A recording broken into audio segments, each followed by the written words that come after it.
Height above sea level. Altitude. The height of a place above sea level, or the altitude, affects the temperature. As altitude increases, temperature decreases.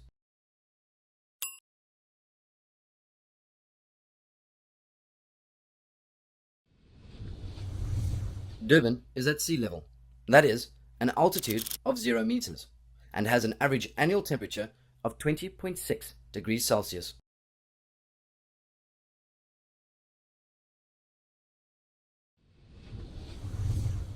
The Drakensberg Mountains are at an altitude of 3,000 meters and have an average annual temperature of 11.6 degrees Celsius.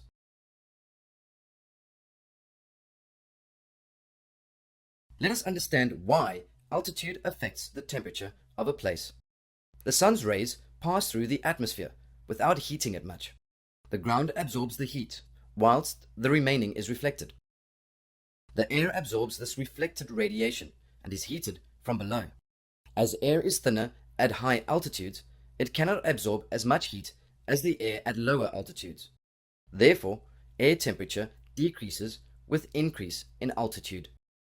The temperature drop with increasing altitude is explained by a lapse rate. The temperature decreases by 6.5 degrees Celsius for every 1,000 meter increase in altitude.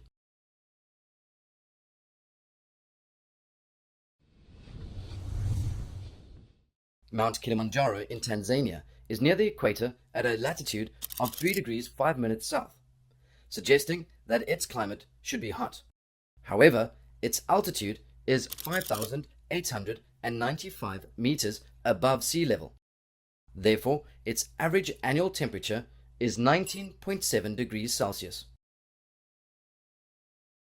The Uhuru Peak is covered in snow for most of the year. Some places at high altitude get a lot of rain, while others do not. Altitude does not affect the rainfall that a place receives. What is the effect of altitude on your body? As a climber moves higher into the atmosphere, it becomes thinner. This means that as you breathe, you are not inhaling as much oxygen as your body needs to operate efficiently. You become lightheaded and nauseous due to the lack of oxygen. It's a similar feeling to when you run far and you are unfit. This lack of oxygen is also the reason why sportsmen and women suffer during the later stages of sports matches played at higher altitude. They become tired much faster than normal. Need more help? Subscribe to our channel or dive into our expert textbooks and get that learning edge.